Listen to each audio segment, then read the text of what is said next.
안녕하십니까. 어떻게 새해 좋은 꿈들 꾸셨습니까? 새해에는 모두 새로운 각오와 새로운 모습으로 그렇게 변화되기를 기대하고 새해를 맞는 것 같습니다. 일출을 보기 위해서 동해바다로 가는 사람이 있는가 하면 또 높은 산에 올라가서 해 뜨는 것을 맞이하기 위해서 보는 사람이 있고, 또 새해 새날을 보기 위해서 보신각 그 종소리는 들어야 되는지 온 사람들이 밤새도록 가서 아침 6시까지 그렇게 한다고. 굉장히 아주 분주하게 연말들을 그렇게 보내고 있습니다. 저는 오늘 새해 첫날에 여러분들에게 귀중한 하나님의 말씀을 가지고 다시 한번 생각해 보면서 어떤 생각을 해야 될지 좀 보도록 하겠습니다. 특별히 하나님 앞에 귀한 특창을 올려드린 우리 세 분의 집사님 감사합니다. 여러분 혹시 디지털 발자국이라는 말씀을 들어보신 적이 있으신가요? 디지털 발자국. 혹시 이 단어에 대해서 혹시 들어보신 적이 있나요? 예? 처음이에요. 다행입니다. 여러분, 이 디지털 발자국이라는 이 단어는요, 인터넷과 모바일 상에 온라인 활동을 할 때 남는 모든 데이터의 흔적을 디지털 발자국이라고 합니다. 그러니까 예를 들어서 웹사이트에 누가 뭐 좋은 글을 올리면 좋다 하든지, 아니면 뭐 이렇게 손을 올려주든지, 아니면 그 사람의 글을 또 따가지고 와서 옮겨주든지, 하여튼 이 SNS 상의 게시물, 이메일 이런 것들을 자기가 조합해서 다른 사람에게 옮겨주든지 어떻게 하든지 간에 인터넷 상에 일어나는 모든 정보가 어떻게 되는가 하면 그 사람에게 발자국을 남긴다는 거예요. 어때요? 무섭습니까? 제가 이걸 보면서 여러분, 세상에 이런 기술로도 개인의 흔적이 이렇게 남건을, 여러분 과학이 말이에요. 과학이 얼마나 지금 발달된지 몰라요. 여러분 유튜브 많이 보시죠? 근데 사람들이 유튜브를 자꾸 보게 되면 어떻게 되는가 하면 이 과학이 있잖아요. 사람의 취향을 파악합니다. 이 사람이 뭘 좋아하는지, 이 사람의 기호가 무엇인지, 이 사람이 어떤 데 정신이 팔려 있는지, 이런 것을 과학이 다 점검해가지고 그 사람이 좋아하는 것만 탁탁 올려줘요. 그걸 여러분들 알고리즘이라 그러죠. 예? 그래서 여러분 그게 공식이 있어요. 그래서 여러분들 유튜브를 보게 되면 이런 걸 보고 있다가 또 조금 있다가 보면 다른 게 내가 또 좋아하는 게 또 톡 나와요.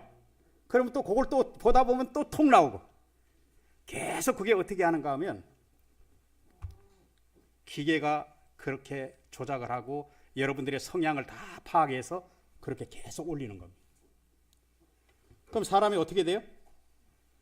사람이 이제 그걸 잘 깨닫지 못하는 사람은 어떻게 되는가 하면 나와 같은 생각을 하는 사람이 되게 많구나, 그렇게 생각합니다. 이 사람도 이런 생각을 하네. 그렇게 하고 내용에 붙잡히게 되어서 사고가 편향적이 됩니다. 그리고 막 옳고 그름이 판단이 서질 않아요. 누가 뭐래도 자기 생각하는 대로 그대로 가요. 나중에는 이게 어떻게 되는가 하면 일상생활을 못할 정도까지 그렇게 갑니다. 근데 저는 여러분 이렇게 현대 과학이 이렇게 우리의 모든 것들을 이렇게 따라오는 이 즈음에 그 과학이 더 유능할까요? 하나님의 능력이 더 유능할까요? 예? 확실히 그렇습니까? 하나님의 능력이 훨씬 더 탁월하다는 것입니다. 시편 139편에 우리의 앉고 일어섬을 아시고 우리의 마음의 생각까지도 다 꿰뚫어 보시는 그분께서 지금 심판을 베푸는 책들이 놓여 있다고 다니엘 어떻게요? 7장 10절에 말씀하잖아요. 불이 강처럼 흘러 그 앞에서 나오며 그를 섬기는 자가 천천히요 그 앞에 모셔선 자가 만만이라. 심판을 베푸는 책들이 놓였더라. 그러면서 또 계시록 20장 12절에 또 내가 보니 죽은 자들이 큰 자나 작은 자나 그 보좌 앞에 서 있는데 책들이 펴져 있고 또 다른 책이 있으니 곧 생명책이라.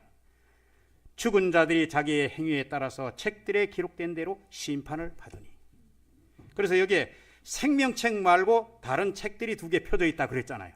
그래서 그것을 여러분 이 책은 생명책 말고 기념책과 죄의 책이 있는 것입니다. 생명책은 우리의 구원받을 사람의 이름이 적혀 있고요. 그 다음에 기념책에는 심판의 근거가 되는 내용이 적혀 있습니다. 죄의 책은요, 우리의 죄의 기록이 담겨져 있는 것입니다. 그래서 이렇게 하나님께서 능력으로 우리에게 그렇게 우리의 기록들을 가지고 계시는데 누가 이것을 기록하느냐? 마태복음 18장 10절에 천사들이 하늘에 계신 아버지의 얼굴을 항상 배웁느냐. 그래서 우리 옆에 있는 천사들이 계속적으로 우리의 기록들을 가지고 하늘에 기록을 남기는 것입니다. 그러니까 여러분 어때요? 세상의 과학보다도 하나님의 능력이 훨씬 더 여러분 위대하다는 걸 우리가 알아야 됩니다. 제가 이번에 2번의 총회를 통해서 서울에 올라가는데 열차로 올라가게 됐습니다. 열차로 올라가는데 한 번은 우리 수석 장로님하고 올라가고 대화하면서 계속 올라가서 잘 안 봤습니다만은 첫 번째 그 연합회 총회에 올라갈 때 제가 이렇게 보니까 다 뭐 하겠어요? 어느 한 사람도 제외된 사람이 없어요. 핸드폰을 이렇게 펴가지고 그 보느라고 정신이 없어. 그 다음에 또 어떻게 해? 또 열차에 내려가지고 걸어가는데도 봐. 열차 안에서 또 버스를 탔더니 버스 안에서도 그래. 모든 사람이 시선이 어떻게 되는가 하면 자기가 가진 기계에 초점이 맞춰져 있습니다. 여러분 이런 세대 가운데 우리가 지금 살고 있는데 이런 가운데서 하나님의 백성은 어떻게 살아야 될까? 우리가 어떻게 살면 좋겠어요? 성경에서 그 방법을 제시합니다. 어떻게 살면 좋겠어요?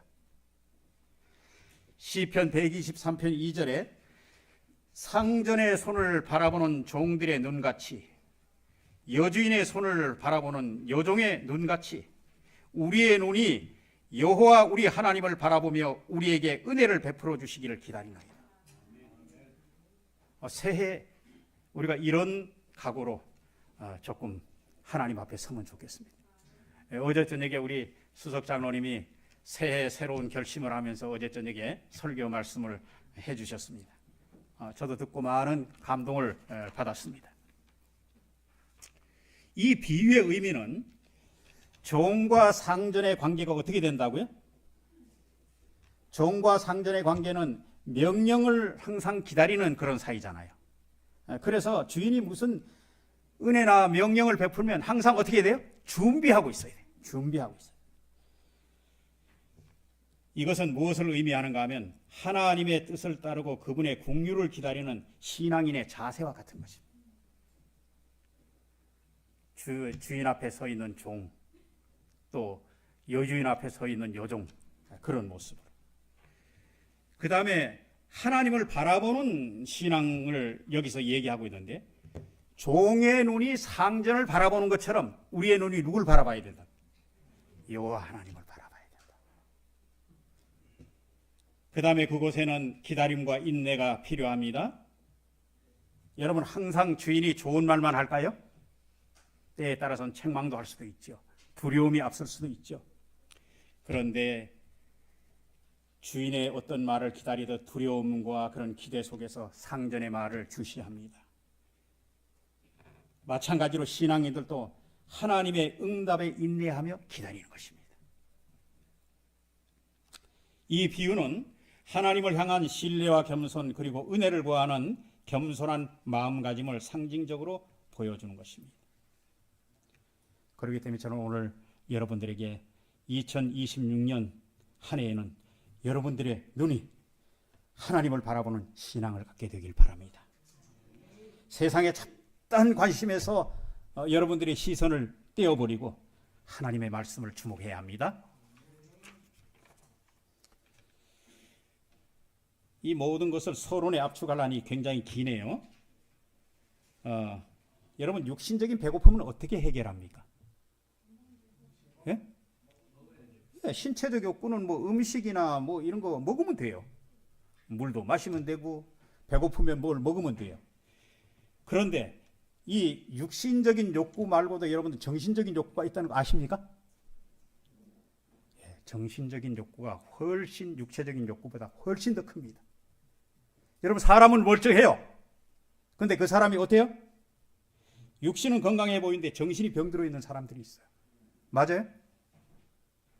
정신 건강이 훨씬 더 중요하다는 사실을 우리에게 보여주고 있는 것입니다.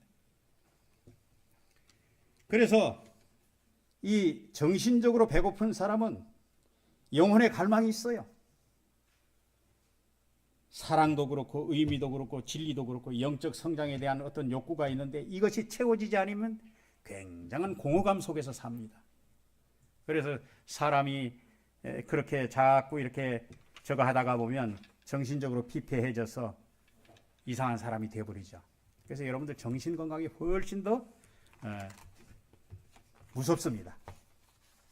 여기 이렇게 말씀했어요. 하나님의 말씀을 흐리게 하는 것은 어떠한 것도 연구해서는 안 된다. 예수 그리스도는 우리의 영적 시금석이다. 그분은 아버지를 드러내신다. 하나님의 말씀에 관하여 마음을 흐리게 하거나 어둡게 하는 것은 어떤 것이든 뇌의 음식으로 제공돼서는 안 된다. 여러분 뇌에 음식이 있다고 여기 얘기하고 있어요. 이게 1800년도에 기록한 글이거든요. 굉장하잖아요. 심령의 토양을 개발하는 것에 관해 조금이라도 부주의하고 태만해서는 안 된다. 마음은 그리스도의 사역과 말씀을 이해할 준비가 되어 있어야 한다. 왜냐하면 그분은 영적 지식을 갈급해하는 모든 사람에게 영적 허기를 일깨우기 위해서 생명의 떡을 주시기 위해서 오셨다. 얼마나 우리의 정신 건강에 대해서 귀중한 말씀을 하고 있는지 여러분 꼭 기억하시면 좋겠습니다. 로마서 15장 4절로부터 13절까지 있는 말씀을 함께 보도록 하겠습니다. 무엇이든지 전에 기록된 바는 우리의 교훈을 위하여 기록된 것이니 우리로 하여금 인내로 또는 성경의 위로로 소망을 가지게 하려 함이니라. 이제 인내와 위로의 하나님이 너희로 그리스도 예수를 본받아 서로 뜻이 같게 하여 주사 한 마음과 한 입으로 하나님 곧 우리 주 예수 그리스도의 아버지께 영광을 돌리게 하려 하노라. 그러므로 그리스도께서 우리를 받아 하나님께 영광을 돌리신과 같이 너희도 서로 받으라. 내가 말하노니 그리스도께서 하나님의 진실하심을 위하여 할례의 추종자가 되셨으니 이는 조상들에게 주신 약속들을 견고하게 하시고 이방인들도 그 긍휼하심으로 말미암아 하나님께 영광을 돌리게 하려 하심이라. 기록된 바 그러므로 내가 열방 중에서 주께 감사하고 주의 이름을 찬송하리로다 함과 같으니라. 또 이르되 열방들아 주의 백성과 함께 즐거워하라 하였으며 또 모든 열방들아 주를 찬양하며 모든 백성들아 그를 찬송하라 하였으며 또 이사야가 이르되 이새의 뿔이 곧 열방을 다스리기 위해서 일어나시는 이가 있으리니 열방이 그에게 소망을 두리라 하였느니라. 13절 같이 읽겠습니다. 시작. 소망의 하나님이 모든 기쁨과 평강을 믿음 안에서 너희에게 충만하게 하사 성령의 능력으로 소망이 넘치게 하시기를 원하노라. 아멘. 올 한 해 여러분들 삶에 이것이 꼭 이루어지면 너무 좋겠습니다. 이제 말씀을 좀 보기 위해서 여러분 여기 인내라는 말이 들어갑니다. 인내. 제가 언제 몇 주 전에 재림연수원에 갔더니 여러분 철쭉도 종류가 두 종류가 있는데 어떤 종류가 있는가 하면 원예용 철쭉은 잎이 다 집니다. 그래서 잎이 없어요. 그런데 상록용 철쭉은 잎이 있습니다. 그런데 그 상록용 철쭉 새파랗게 잎이 난 그 철쭉을 보면서 철쭉의 용기가 대단하다는 생각이 들었어요. 누가 12월에 싹을 내라는가? 따뜻한 훈풍이 불어오는 3월 어느 따뜻한 봄날에 싹을 내어도 누가 뭐라고 하려는가? 그런데 굳이 이 차갑고 추운 12월에 잎사귀를 내다니, 그것도 파란 잎사귀가 반쯤 말려서 온몸으로 추위와 맞서고 있다. 또 다른 용기와 남다른 선택이다. 앞으로 눈보라가 몰아칠 것이다. 매서운 서람풍을 맞을 것이다. 그런 것 아랑곳하지 않고 싹을 내는 이유는 나는 모른다. 그러나 분명한 것은 남들이 가는 길과는 다르다는 것이다. 모두가 가는 평범한 길은 아닌 것이다. 한겨울에 추위를 이겨낸 그 잎사귀는 나중에 아름다운 철쭉꽃이 필 때 든든하고 성숙한 잎사귀가 되어 그 꽃을 받쳐줄 수 있으니까. 여러분, 세상이 가는 사람들의 길과는 우리의 길과는 어때요? 다릅니다. 같지 않습니다. 우리는 다르게 가야 하는 것입니다. 오늘 여기 말씀에 있는 것처럼 이새의 뿌리 열방이 그에게 소망을 두리라. 우리는 예수님께 우리의 소망을 두어야 합니다. 어떤 것보다도 우리는 예수님께 모든 것을 다 집중하고, 설교 말씀도 그렇고 말씀 중에 어떠한 것이 있더라도 우리는 예수님께 집중해야 하는 것입니다. 성경은 사실 하나님의 아들을 풀어놓은 책입니다. 여기 이렇게 말씀하고 있습니다. 성경 말씀은 우리에게 인내를 가르치고 용기를 주어 장래에 큰 희망을 가지게 하려고 기록한 것입니다. 맞습니까? 아멘. 여러분, 오늘 새해 첫날 아침에 여러분들에게 장래에 큰 희망을 갖게 하려고 하나님의 말씀을 소개하는 것입니다. 우리에게 희망을 줄 목적으로. 여러분, 그래서 우리가 하나님 안에서 큰 희망을 갖는다는 것은 매우 중요합니다. 인내와 끈기와 용기를 주시는 하나님께서 여러분을 도와 서로가 한 마음이 되고 그리스도께서 우리를 대하듯 여러분 또한 서로를 대할 수 있기를 바랍니다. 예수님이 우리를 어떻게 대했는지 여러분 그것을 기억하시기 바랍니다. 생각해 보면 예수님은 우리에게 참 너무 좋은 것을 베풀어 주셨습니다. 그렇게 해야 우리 모두가 우리 주 예수 그리스도 아버지 하나님께 영광을 돌리고 한 목소리로 찬양할 수 있게 된 것입니다. 이게 다 결과가 연결이 되어 있어요. 그렇게 해야. 그러므로 그리스도께서 여러분을 따뜻하게 영접하신 것 같이 여러분들도 서로를 따뜻하게 교회 안에서 영접하십시오. 그러면 하나님께서 영광을 받으실 것입니다. 그러면서 이렇게 얘기합니다. 예수님은 하나님의 진실하심을 위하여 할례의 추종자가 되었다고 이렇게 말씀하신데, 이 말씀이 여러분들 이렇게 해석해 놨습니다. 예수 그리스도께서는 하나님께서 약속을 성실히 지키며 이스라엘을 도우신다는 것을 나타내고자 오셨다는 사실을 여러분 기억하시기 바랍니다. 하나님은 우리에게 신실하게 약속을 지키실 뿐만 아니라 또 우리를 도우신다는 사실을 말씀하고 있고, 또 이방인들에게는 어떻게 하는가 하면 이방인들에게는 그야말로 자비를 베풀어서 구원의 하나님을 찬양하기 위해서 오셨다는 것입니다. 유대인들에게나 이방인들에게나 하나님의 구원은 결국은 하나님을 찬양하도록 그렇게 만드는 것입니다. 여기 10절에 이렇게 말씀하고 있습니다. 뭇백성이 다 듣도록 주님을 찬미합니다. 주님의 명성을 드높이 기립니다. 누가요? 처음에 시편을 기록한 사람이 자기가 내가 그렇게 하겠다 그랬어요. 여러분들도 그렇게 하시기 바랍니다. 뭇백성이 다 듣도록 찬미하십시오. 그 다음에 주님의 명성을 아주 드높이 내가 기린다고 그렇게 마음에 작정을 하고 하나님 앞에 찬양하시기 바랍니다.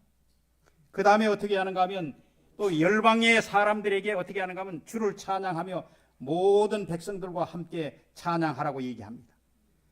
주의 백성과 함께 즐거워하라고 얘기합니다.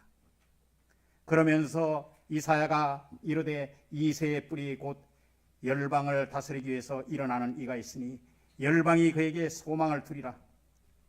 다윗의 뿌리. 보통 이새역의 뿌리라고 얘기해놨는데 여러분 이새가 누구죠? 히브리 말로 이샤이라고 하는데 여호와께서 살아계시다 그런 뜻입니다. 여호와께서 살아계시다. 이새는 베레스의 후손인 보아스와 룻의 손자이고 오벳의 아들이며 다윗의 할아버지다. 그는 아들 8명과 딸 2를 두었습니다. 베들레헴에 거주한 부유한 지주로서 다윗이 사울의 궁전으로부터 부름을 받았을 때 왕에게 선물을 보낸 사람 중에 한 사람이 이새입니다. 이사야서에서는 이새가 이스라엘 미래의 메시아의 왕의 조상인 것을 언급하고 이새의 줄기의 한 싹이 이새의 뿌리가 결국은 이 예수 그리스도를 표상하는 분으로 이렇게 묘사를 하고 있습니다. 그러면서 계속 세 절을 연속 어떻게 해요? 찬양하라고 그렇게 말씀하고 있습니다. 여러분 찬양은 찬양의 삶을 우리에게 여기 촉구하고 있는 것입니다. 제가 어떤 목사님에게 이 이야기를 들었는데요.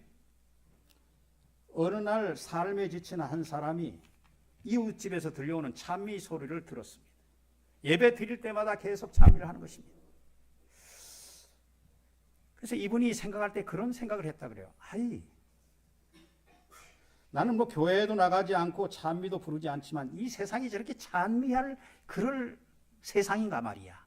저 사람들이 도대체 무슨 마음을 가지고 저렇게 찬양을 하는가. 하도 신기해서 이분이 여러 번 그걸 듣다가 하루는 용기를 내서 그 집 문을 두드렸습니다. 찬미 부르는데.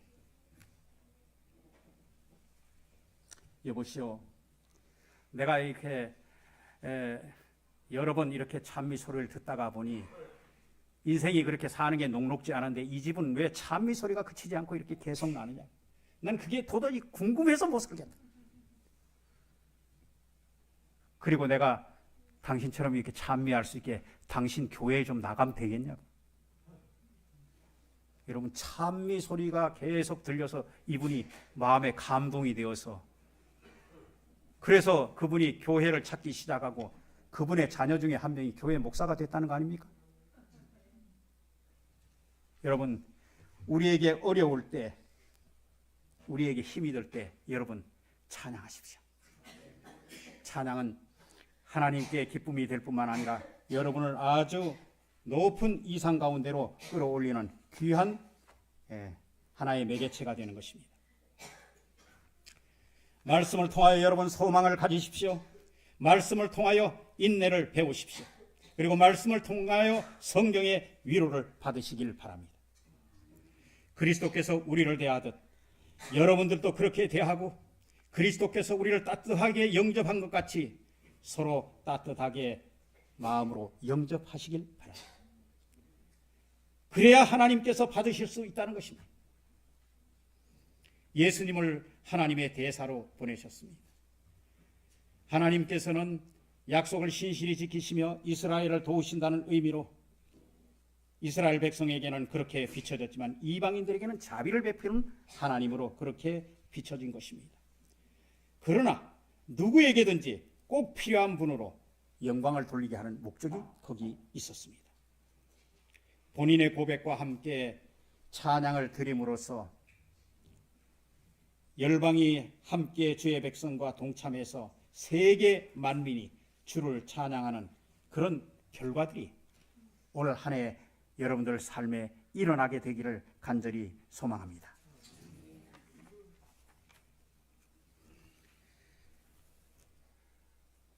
여기에 연애신에 있는 말씀들이 중요해서 제가 몇 가지를 조금 보도록 하겠습니다. 원칙의 힘. 성경의 진리를 받아들일 때 정신과 심령이 고상해질 것이다. 하나님의 말씀을 마땅히 분별해야 할 만큼 올바르게 이해한다면 노소를 막론하고 유혹에 저항할 수 있는 강직한 마음, 곧 힘있는 원칙을 소유하게 될 것이다. 치료봉사 459페이지에 있는 말씀입니다. 마음의 영감을 불어넣습니다. 하나님의 말씀 가운데 마음은 가장 깊은 사상과 가장 숭고한 포부의 주제를 발견하게 된다. 여기서 우리는 부조들의 선지자들과 교통할 수 있으며 영원하신 분께서 인류에게 말씀하시는 음성을 들을 수 있다. 여러분, 성경에서 우리가 정말 생각지도 못했던 그런 부조들을 만나고 예수님이 우리에게 말씀하시는 음성을 우리가 들을 수 있다는 것입니다. 여기서 우리는 하늘의 폐하께서 당신 자신을 낮추시고 우리의 대속주의 보증인이 되셨고 단독으로 흑암의 권세들과 겨루사 우리 인간을 위하여 승리를 얻으신 것을 볼 수 있다. 이러한 주제들에 대한 경건한 묵상은 틀림없이 심령을 부드럽게 하고 순결하게 하며 고귀하게 하는 동시에 새로운 힘과 기운을 정신에 불어넣어 줄 것이다. 부모와 교사와 학생에게 보내는 권면. 여러분, 하나님의 말씀을 읽으면 이와 같이 유익하다는 사실을 여기에 또 보여주게 됩니다. 그 다음에 성경을 필적할 만한 어떤 것도 없다. 엄청난 계시의 진리를 깨닫도록 학생들에게 요구하는 것보다 모든 기능들에게 그처럼 활력을 주는 것은 결코 없다. 마음은 생각하도록 허용되는 주제에 서서히 적응된다. 평범한 문제들에만 몰두하고 위대하고 고상한 주제를 배제해버리면 마음은 위축된다. 여러분, 높고 고귀한 것을 계속 생각하고 그것을 추구하고 따라가야 되는데 그렇지 못하고 자꾸 낮은 것을 생각하게 되면 우리가 어떻게 돼? 마음이 자꾸 위축된다는 것입니다. 성경은 우리 생애를 바르게 지도합니다. 성경은 그리스도 안에 있는 하나님의 영광의 계시이다. 성경 말씀을 받아들이고 믿고 순종하면 그것은 품성을 변화시키는 위대한 도구가 된다. 그것은 육체적, 정신적, 영적 힘을 일깨워주고 생애를 바른 방향으로 지도해주는 큰 자극제요 강권하는 힘이 된다. 젊은이들이 심지어 장년들까지도 너무 쉽게 유혹에 빠진 죄를 짓는 이유는 그들이 마땅히 해야 할 만큼 하나님의 말씀을 연구하고 명상하지 아니하기 때문이다. 생애의 품성에 나타나는 확고하고 결정적인 의지력의 결핍이 하나님의 말씀의 교훈을 등한히 한 결과이다. 그들은 거룩하고 순결한 사상을 고치시켜주고 불순하고 진실하지 못한 것으로 마음을 돌이키게 하는 것으로 마음을 지도하고자 열렬한 노력을 하지 않는다. 치료봉사에 그렇게 말하고 있습니다. 여러분, 성경절 디모데후서 3장 15절을 좀 한번 보겠습니다. 우리에게 주는 아주 귀중한 권면의 말씀이기 때문에 디모데후서 3장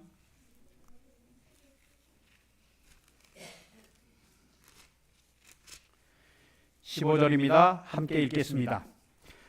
또 어려서부터 성경을 알았나니 성경은 능히 너로 하여금 그리스도 예수 안에 있는 믿음으로 말미암아 구원에 이르는 지혜가 있게 하느니라. 성경이요, 어떻게 해요? 우리가 믿음으로 말미암아 구원에 이르는 지혜가 있게 한다. 그럼 이게 여러분, 우리 구원받는데 지도와 같은 거 아니겠어요? 예? 16절요. 모든 성경은 하나님의 감동으로 된 것으로 교훈과 책망과 바르게 함과 의로 교육하기에 유익하다. 모든 성경이요, 하나님의 감동으로 되었고 우리를 교육하고 또 교훈하고 책망하고 바르게 하고 의로 교육하기에 유익하다고 했습니다. 제가 저 시골에 있을 때 여러분 설교는 어떤 한 사람을 타겟으로 하지 않습니다. 물론 청중을 생각하긴 하지만은 그런데 와서 설교를 듣다가 어떤 분이 아이씨 오늘 내가 모처럼 교회 왔더니 나한테 아주 그냥 아주 폭탄을 이리 퍼붓는구만. 그리고는 교회를 나오지 않아요. 설교자는 한 사람을 그렇게 보고 하지는 않습니다. 모든 성경은 하나님의 감동으로 된 것으로 교훈과 책망과 바르게 함과 의로 교육하기에 유익하니 이는 하나님의 사람으로 온전하게 되며 모든 선한 일을 행할 능력을 갖추게 하려 함이라. 얼마나 성경이 우리에게 어떤 것인가를 확실하게 알려주는 것입니다. 사랑하는 여러분, 올 한 해 여러분 다른 것보다도 저 뒤에 그 성경 이렇게 체크하는 그것을 안 가지고 가요. 왜 그러십니까? 그 성경 저축 통장 가져가시라니까요. 가져가셔서 자, 한번 좀 물어보겠습니다. 여러분 성경 올해 들어서 지금 정리한 것만큼 읽으신 분 손 한번 들어보세요. 창세기 몇 장까지 읽어야 되죠? 네, 11장까지 읽어야 됩니다. 이렇게 지금 처음부터 놓치면 계속 놓쳐진다니까요.